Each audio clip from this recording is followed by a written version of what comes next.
Hi there and welcome to Talk Films. Okay, I lied. I thought I was done with Batman, but as you've guessed by now, I'm a big fan and I wanted to bring up the two movies in the newest imagining of The Dark Knight.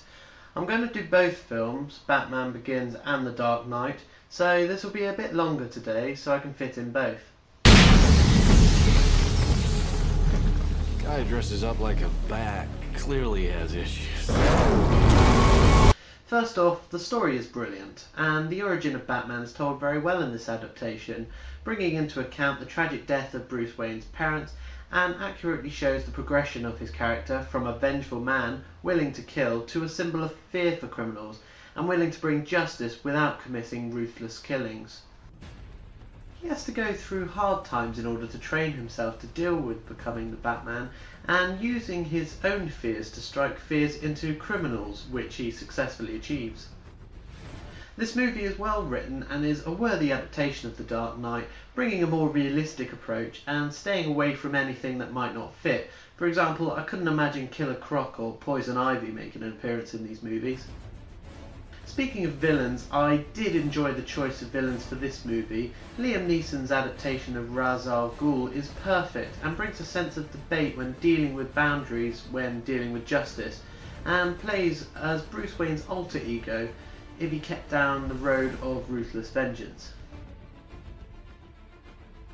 Scarecrow was also a great choice, as I always felt that he was most fearful due to, well, his fear toxin. However, what I will say is he isn't in it half as much as I was hoping and becomes a henchman rather than a main villain in his own right, which in other Batman adaptations proves to be worthy of that role. Overall, it's a great film and a worthy addition to any Batman collection.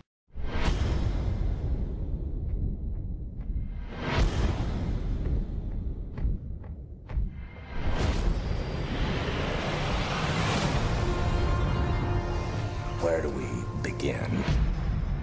As far as The Dark Knight is concerned, this is where they stepped it up a gear and introduced what is the main villain in the Batman universe, the Joker. This character is excellent and he was played perfectly by the late Heath Ledger. He brings a fresh look to the deranged madman. He's crazy, ruthless, sadistic and scary as hell. He's the kind of character that never gives anything away, which makes him all the more frightening.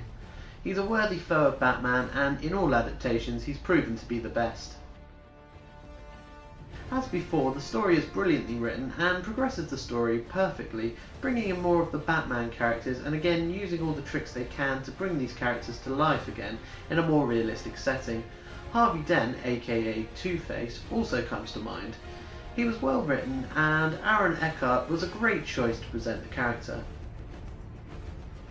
I am set to watch the third instalment tomorrow, so I will let you know what I think, but in the meantime, watch these movies before you see the last one, as you won't be disappointed. Until next time.